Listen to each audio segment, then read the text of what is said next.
حضرت حسن بصری رحمۃ اللہ علیہ کی بارگاہ میں خاتون آئی، ایک عورت، یہ خاتون آئی اور آنے کے بعد عرض کرنے لگی، اے اللہ کے ولی، اے حسن بصری رحمۃ اللہ علیہ، میری ایک جوان بیٹی تھی جس کا انتقال ہو گیا ہے، میری بیٹی کا انتقال ہو گیا ہے، جوان تھی وہ لیکن وہ چلی گئی ہے، اے حسن بصری رحمۃ اللہ علیہ کوئی وظیفہ بتائیے، کوئی عمل بتائیے کہ میں اپنی بیٹی کو خواب میں دیکھوں۔ اے حسن بصری، آپ اللہ کے ولی ہیں،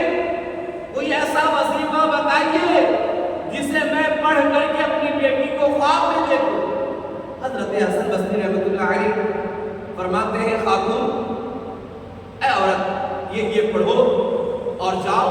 تم اپنی بیٹی کو خواب میں دیکھو۔ آپ نے اسے وظیفہ بتا دیا، وہ عورت چلی جاتی ہے۔ رات کو سونے سے پہلے جو حضرت حسن بصری رحمۃ اللہ علیہ نے وظیفہ بتایا تھا، وہ عورت پڑھتی ہے اور پڑھ کر کے سو جاتی ہے۔ المختصر کہ اس وظیفے کی بدولت حضرت حسن بصری کے کہنے کے مطابق وہ عورت، وہ خاتون اپنی بیٹی کو خواب میں دیکھتی ہے، وہ عورت اپنی بیٹی کو خواب میں دیکھتی ہے کہ میری بیٹی ہے، لیکن دیکھتی تو خواب میں ہے، لیکن اس کی بیٹی عذاب میں گرفتار ہے، اس کی بیٹی کے جسم میں کوئی کپڑا نہیں ہے، اس بیٹی کے ہاتھ اور پیروں میں جنزیریں ہیں اور پریشانی میں مبتلا ہے، وہ عذاب میں پھنسی ہے، رو رہی ہے۔ ایک ماں ہے جب اپنی نوجوان بیٹی کو اس حال میں دیکھتی ہے، وہ تڑپ جاتی ہے، وہ رو کر چلاتی ہے، خواب جو ہے ٹوٹ جاتا ہے۔ ٹوٹنے کے بعد حضرت حسن بصری رحمۃ اللہ علیہ کی بارگاہ میں صبح سویرے پہنچ جاتی ہے اور کہتے ہیں، اللہ کے ولی، آپ کے وظیفے کے مطابق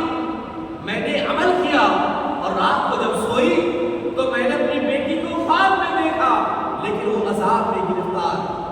ان کے جسم میں کوئی کپڑا نہیں ہے، اس کے ہاتھوں اور پیروں میں جنزیریں ہیں، بیڑیاں ہیں۔ آپ نے بہت افسوس کیا اور آپ نے کہا، اللہ اس کی مغفرت کرے، آپ نے کہا، عورت، اللہ اس کی گناہ کو معاف فرما دے۔ اتنا کہنے کے بعد وہ عورت چلی جاتی ہے۔ کچھ ہی دن گزرا تھا کہ حضرت حسن بصری رحمۃ اللہ علیہ جب سوئے تو آپ نے خواب میں دیکھا کہ جنت ہے اور جنت میں ایک خوبصورت تخت بچھا ہوا ہے اور اس تخت کے اوپر ایک حسین و جمیل خوبصورت بچی بیٹھی ہے، ایک نوجوان لڑکی بیٹھی ہوئی ہے اور جس کے سر پہ جنتی تاج موجود ہے۔ حضرت حسن بصری فرماتے ہیں، میں نے ان سے پوچھا کہ مجھے عورت، اے لڑکی، ذرا یہ بتا کہ تم کون ہو اور تمہیں یہ انعام، یہ اکرام کیسے ملا ہے؟ تو وہ نوجوان لڑکی کہتی ہے کہ اللہ کے ولی حسن بصری، میں اسی ماں کی بیٹی ہوں جو چند دن قبل ایک ماں آپ کے پاس آئی تھی میرے بارے میں دیکھنے کے واسطے۔ تو اس وقت حضرت حسن بصری فرماتے ہیں، اے نوجوان لڑکی، ذرا یہ تو بتا، تمہاری ماں نے تمہیں خواب میں تو عذاب میں گرفتار دیکھا تھا، تم عذاب میں مبتلا تھی، آج تمہارے اندر حسن و جمال دیکھ رہا ہوں، تم خوبصورت لگ رہی ہو، تمہارے سر پر جنتی تاج ہے، آخر وجہ کیا ہے؟ تو وہ بچی، وہ لڑکی کو کہتی ہے کہ ایک نوجوان لڑکا، ایک نوجوان اور نیک لڑکا کسی قبرستان سے گزر رہا تھا اور انہوں نے کھڑا ہو کر کے نبی پر درود پڑھا، نبی پر مصطفیٰ پر کثرت کے ساتھ اور محبت کے ساتھ درود پڑھا، اور وہی درود پڑھ کر کے قبر والوں کو، قبرستان کو ایصال ثواب کر دیا۔ اللہ نے اس کے درود کو قبول فرما کر کے، اللہ نے درود کی وجہ سے جتنے گنہگار تھے تمام کے گناہوں کو اللہ نے معاف فرما کر کے جنتی لباس عطا کر دیا ہے، جنتی تاج رکھ دیا ہے۔ تو اگر کوئی نیک نوجوان درود پڑھے اور درود پڑھ کر کے ایصال کر دے، ثواب بھیج دے، اور اللہ نے اگر قبول کر لیا تو وہی درود گنہگار بندوں کے لیے ذریعہ نجات ہے،